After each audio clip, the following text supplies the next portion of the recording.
Hey guys, the Kansas men's basketball team travels to New York City tonight to face the University of Kentucky in Madison Square Garden. The Hawks are coming off a 154 win against Towson University last week, but the number 2 ranked Kentucky Wildcats may get the better of them.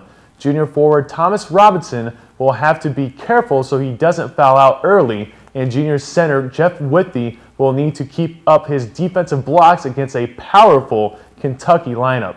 After the Towson game Friday, Coach Bill Self said he's excited for the Kentucky game and it will be a great chance to see the Hawks step up against another prominent basketball program. It'd be great home and home every year, wouldn't it, to play Kentucky every year?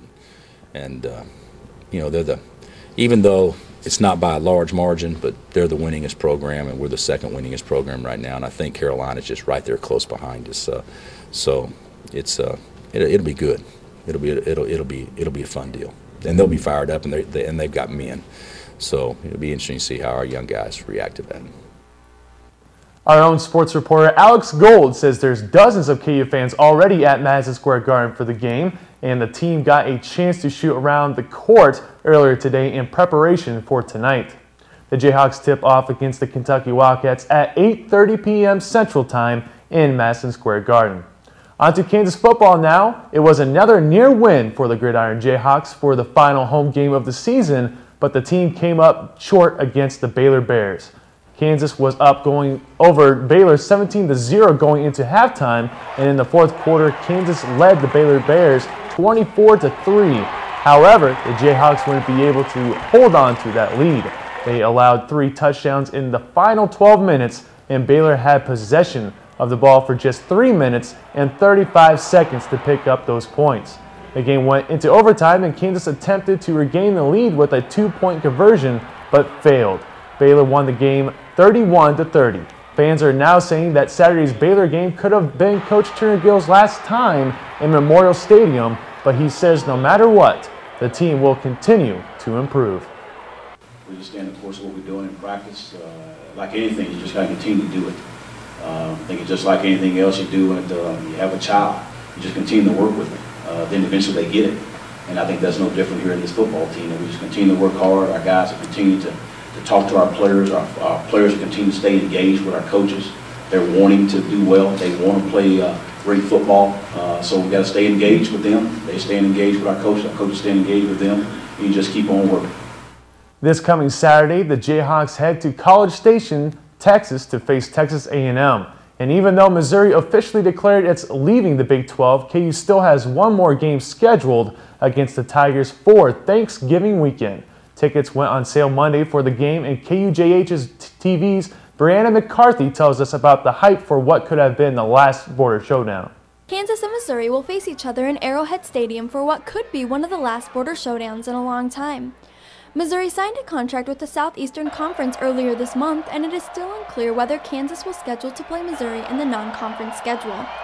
The rivalry is one of the ugliest in the NCAA, and the football team is gearing up for it. Against Missouri, you want to hit a little harder, you want to play a little harder, just because they're our border rival. This game means so much to everyone on the team. However, the lack of wins for the football team in the conference is not stopping fans from getting excited for the game. I've been before. I did the color guard, and it was amazing seeing the division in it, like one side being red, the other side was gold, but unfortunately I won't be able to go, but I will try and watch it on TV. It could be the last one, and I gotta be there. You cannot buy your tickets online, so head over to the Fieldhouse to pick yours up. Brianna McCarthy, KUJH-TV News.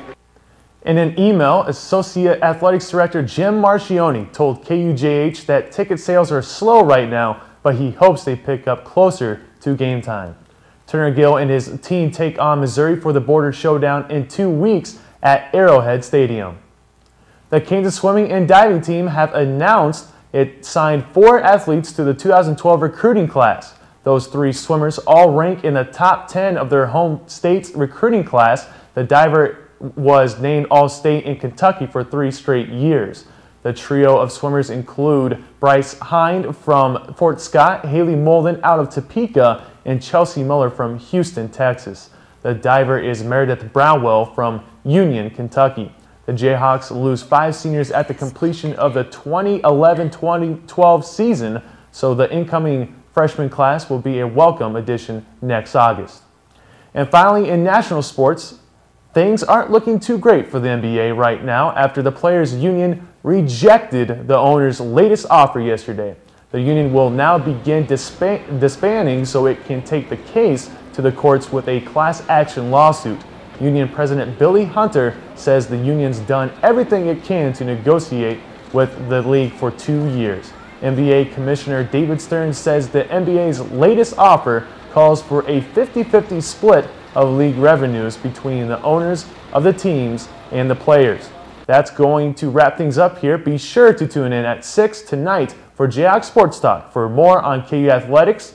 And now let's go back over to the news desk. Janine, Steph?